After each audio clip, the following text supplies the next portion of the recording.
किताबी नॉलेज, ये मोटिवेशन, ये सब चीजें, ये एक अलग चीज है। धरातल पे उतर के जाइएगा ना तो अलग चीज है यहाँ पर, और कभी बिहार में आके दिखेगा तो एकदम में अलग मिलेगा।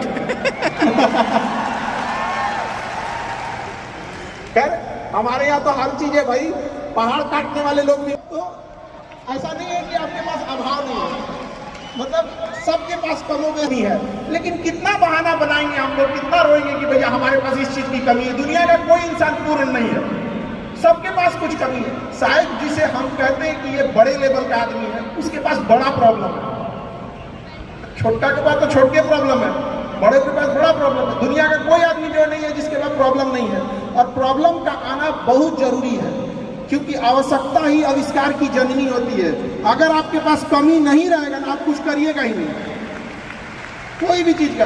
ये पानी है यहाँ पर, इसकी वैल्यू तभी बढ़ेगी जब हमको जोर से प्यास लगेगा।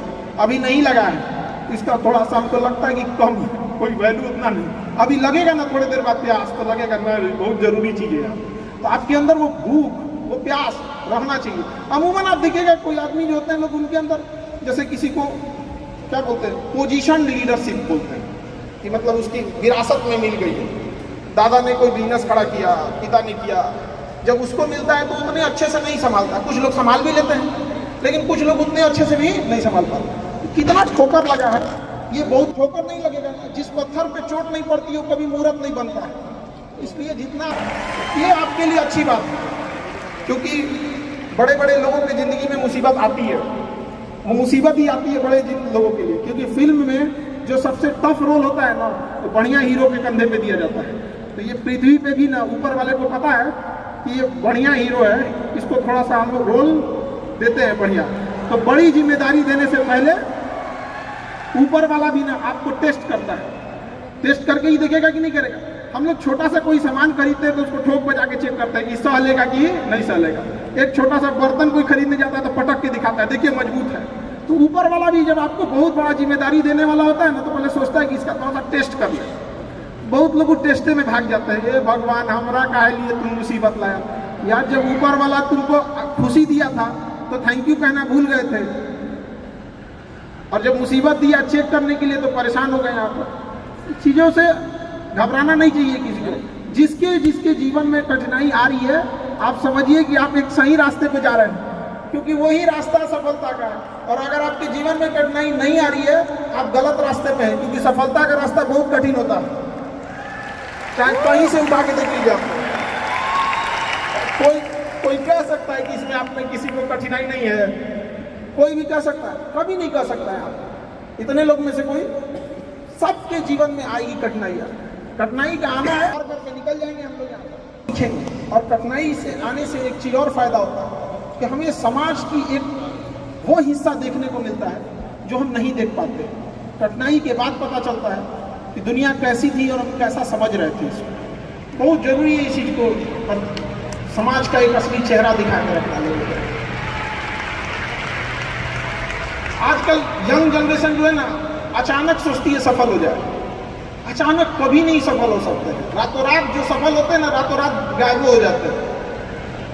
आप कई एग्जाम्पल होंगे आप लोग के पास जो देखे होंगे, रातों रात सक्सेस होता है ऐसा, फिर उसके बाद देखिएगा रातों रात गायब भी हो जाते हैं। क्योंकि धीमी आंच पे ही खाना तेज अच्छा बनता है, और अचानक बना देंगे खुद तेज जल जाएगा खाना।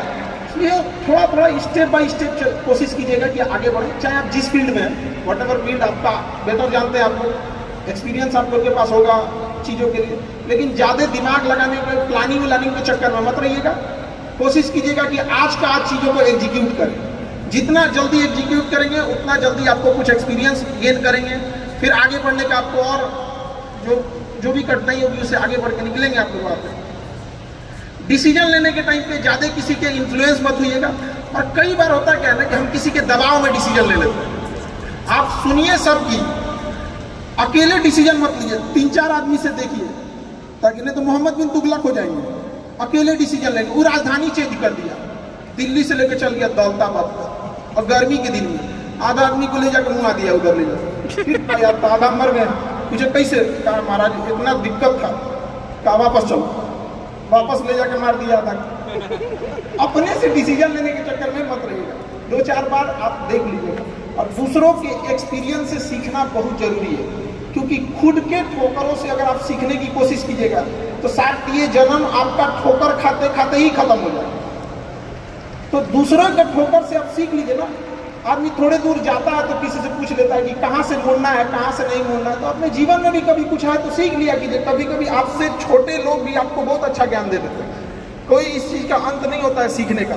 सीखने के मामले में थोड़ा बेशरम बनना पड़ता है कि भाई जहाँ से मन मिले वहाँ से सीख लेना चाहिए जो भी चीज़। हमको तो लगा था कि विवेक बिंद्रा जी हम लोग को भी कुछ सिखाएंगे।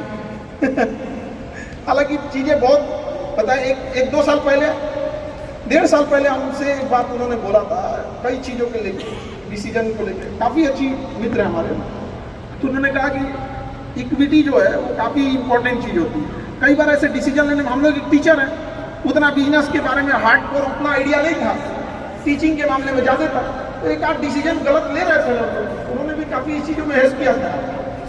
तो किसी से डिस्कस कर लेना चाहिए और इंस्टेंट डिसीजन लेने से बचिएगा। इंस्टेंट अचानक कुछ हुआ, नहीं हम भी ऐसा करेंगे, ऐसा नहीं होना चाहिए। इंस्टेंट डिसीजन कभी भी हमेशा खतरनाक होता है। डिसीजन क्या ले रहे हैं आप सामने वाले का सुनिएगा। कई बार ऐसा होता है लोग डिस्कशन के नाम पे अपनी बतिया ठोक देते हैं। 4 आदमी के बीच में बैठेंगे और कहेंगे हम ऐसा सोच रहे हैं। ऐसा कभी मत कीजिएगा, पहले उनकी सुन लीजिएगा कि वो लोग क्या बोल रहे हैं। क्योंकि जब आप किसी बड़े लेवल पे होते हैं ना, आप कहेंगे कि हम ऐसा सोच रहे हैं तो आपके नीचे वाले लोग भी ना आप ही की बात में हम यहाँ मिला देते हैं। तो बेटर है पहले उनके अपना बोलने से पहले उनकी बातें सुन लीजिए कि वो क्या कहना चाह रहे हैं, तभी जाके किसी डिसीजन पे पहुंचे। इंस्टेंट डिसीजन चीज़ों से बचेगा। और अभी डिजिटल इंडिया आ गया,